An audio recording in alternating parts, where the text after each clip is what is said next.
خاران سے منسلک کلان کازمین میں سیفٹی پیپ اور بہائی نہ ہونے کی وجہ سے کسی بھی وقت خطرناک حادثے کا سبب بن سکتا ہے۔ اس روڈ سے روزانہ سینکڑوں افراد کا گزر ہوتا ہے۔ وش نیوز سے گفتگو کرتے ہوئے لوگوں کا کہنا تھا کہ یہ روڈ کراچی، خوزدار، مکران اور سی پیک روڈ کے ساتھ یہی گزرگاہ ہے جس سے ہزاروں گاڑیاں آتی جاتی ہیں، جبکہ اس جگہ پر کئی قیمتی جانیں ضیاع ہو گئی ہیں۔ ان کا کہنا ہے کہ محکمہ B&R کے ذمہ دار افسران کے کانوں میں جوں تک نہیں رینگتی۔ مشرقی روڈ کلان نزد شاندار ہوٹل، پنجگور روڈ اور دیگر علاقوں کے لوگوں کا خاران کے لیے آنے اور جانے کا واحد راستہ ہے۔ گزشتہ سال صوبائی وزیر تعمیرات اور مواصلات میر عارف جان محمد حسنی نے دورہ خاران کے موقع پر متعلقہ افسران کو ہدایت دی کہ اس کازبین میں سیفٹی پیپ اور کھدائی کو بھرائی کی جائے، لیکن محکمہ B&R کے ذمہ دار افسران کی عدم دلچسپی سے یہ روڈ اب تک عدم تحفظ کا شکار ہے۔ مین روڈ ہے خاران ٹو کراچی، خاران ٹو لاڑکانہ سندھ مین شارع ہمیش ہے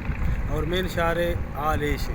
اس کا بلا ٹو ان کھڈ ایک اڈا رہا یہ ہمارا ٹریکٹر والن بجری برتو اور دومی ہمیں اور آتا ہمیں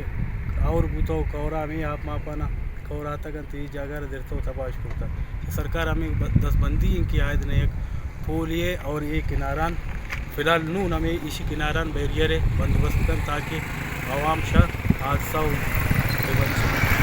ننکان لائٹس برک دانگان تنکے دو دا سیڈم برک دار کمیرا بڑا دانا نقصان ہے اللہ پاک دوار دینا سوان کی دینا جواب کی کنا گزارش ہے سرکاران اور MPS صاحبان DC صاحبان گزارش ہے کہ دانا زو پگنا پگا ایلو دینو دے کھارے میں دانا نن چٹ جلد جد عوام خوانا کہ بفق نن روڈ صاحبہ میں گزارش ہے شائمین صاحبہ کیشی باید ہیں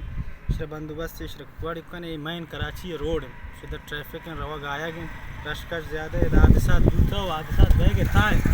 میں دے ہمیں ریکویسٹ ہے سرکار ہے کہ شرائن کم بند کا سسٹم کن تھی۔ عوامی حلقوں نے متعلقہ افسران کو ایک بار پھر توجہ دلائی کہ وہ کلان کازبین کراچی اور پنجگور روڈ نزد شاندار ہوٹل کو سیفٹی پیپ اور بھرائی کی جائے تاکہ عوام کی جان اور مال کی حفاظت کو یقینی بنایا جا سکے۔